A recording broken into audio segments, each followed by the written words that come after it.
ہمیں civil code منظور نہیں ہے چاہے ہمیں اسی حالت میں موت آ جائے۔ اس وقت میں جو کئی سارے ایجنڈے سامنے آئے ہیں جن پر سب کی ماشاءاللہ بڑی تفصیل سے گفتگو ہو گئی ہے، اس وقت میں ایک ہمارے سامنے یکساں سول کوڈ جو ہمارے اکابرین اور بزرگوں نے اپنے اوپر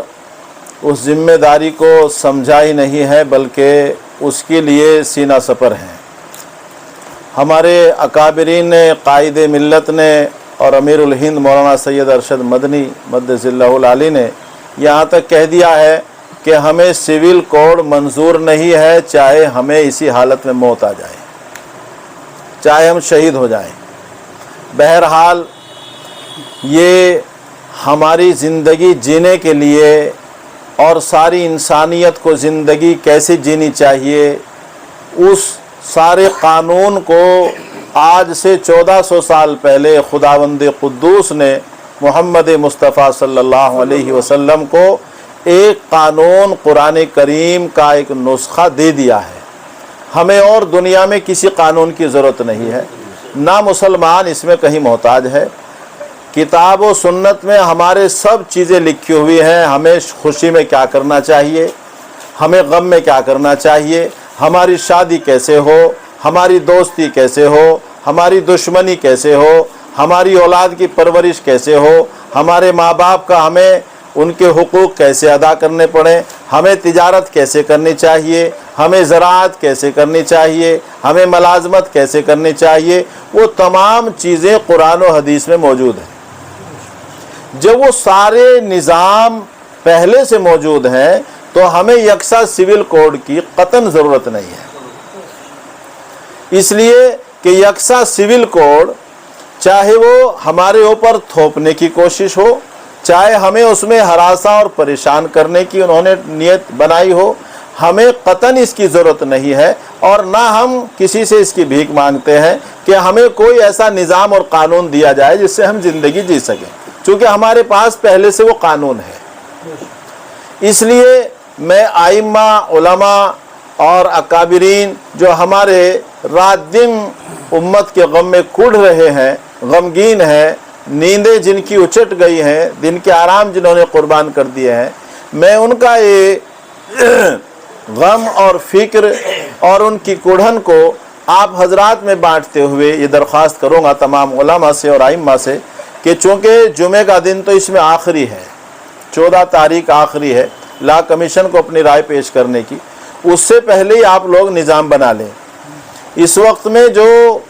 مسودہ تیار کیا گیا ہے جس میں بہت ساری چیزیں ہیں لکھی ہوئی ہیں، یہ ہر مسجد کے امام پہ پہنچ جانی چاہیے، چاہے حافظ اللہ میر بھارت کی طرف کا ایریا دیکھیں، مفتی گلفام صاحب ادھر کا دیکھیں، قاری عبد القادر ادھر کا دیکھیں، مفتی یامین ادھر کا دیکھیں، حافظ عبد الغفار صاحب مندواڑے کا دیکھیں، قاری ندیم یہاں کا بھی دیکھیں، جولے کا بھی دیکھیں، حاجی جی اس طرح، بھائی انوار ملک، بھائی محمد اسلام سیفی،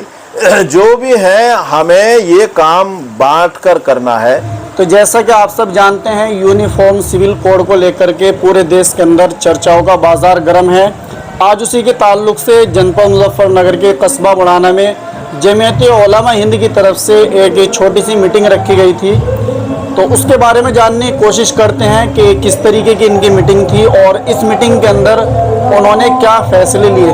آج کی جو آپ کی یہ میٹنگ تھی تو اس کے اندر کیا فیصلے لیے آپ نے؟ یہ جمعیت علماء ہند شاخ بڑھانہ کے ممبران کی میٹنگ تھی اور اس میں کئی ایجنڈے تھے جن میں خاص طور پر قرآن کریم کی بے حرمتی اور یکساں سول کوڈ کی جو نقصانات ہیں وہ سمجھائے گئے ہیں، اور اس کی ہمیں ضرورت نہیں ہے۔ ہم چاہتے ہیں کہ ہمارے اوپر ایسا قانون نہ تھوپا جائے جس کو ہم مانگ نہیں رہے ہیں۔ کئی لوگ اس کوڈ کی تعریف بھی کر رہے ہیں کہ بھئی اس سے بہت زیادہ فائدہ ہونے والا ہے۔ اصل میں جو لوگ تعریف کر رہے ہیں وہ اس کے مفاد سمجھائیں کیا ہیں، ہمیں کوئی اس میں مفاد نظر نہیں آ رہا ہے، اور ہمارے جو بیاہ شادی، رنج و غم، خوشی اور غم، وہ سب تمام چیزیں جو ہیں وہ ہماری شریعت میں پہلے سے موجود ہیں، تو ہمیں اور کسی چیز کی ضرورت نہیں ہے۔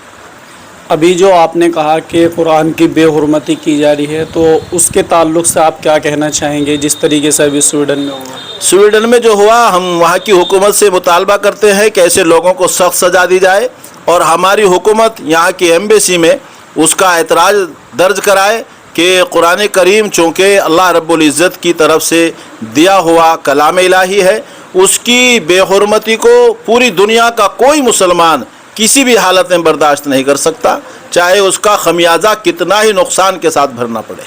جی آصف بھائی، ہم آپ سے جاننا چاہتے ہیں، ہندوستان میں ہندو مسلم سبھی مل جل کر کے رہتے ہیں،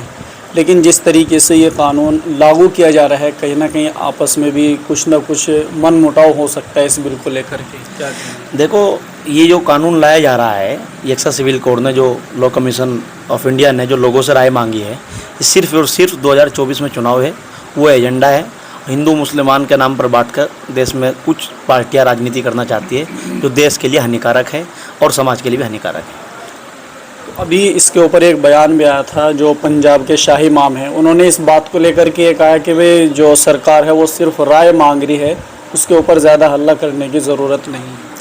نہیں، رائے مانگ رہی ہے تو اس پر آپتی درج کرائیں نا، جو ہمارے بڑے بڑے اکابرین ہیں، جمعیت علماء ہند اور بہت سارے پلیٹ فارم ہیں، وہ سب لوگ اس پہ بول رہے ہیں، وہ ان کا اپنا مسئلہ ہے، وہ کیوں کہہ رہے ہیں وہ تو وہ جانے۔ جبکہ پنجاب میں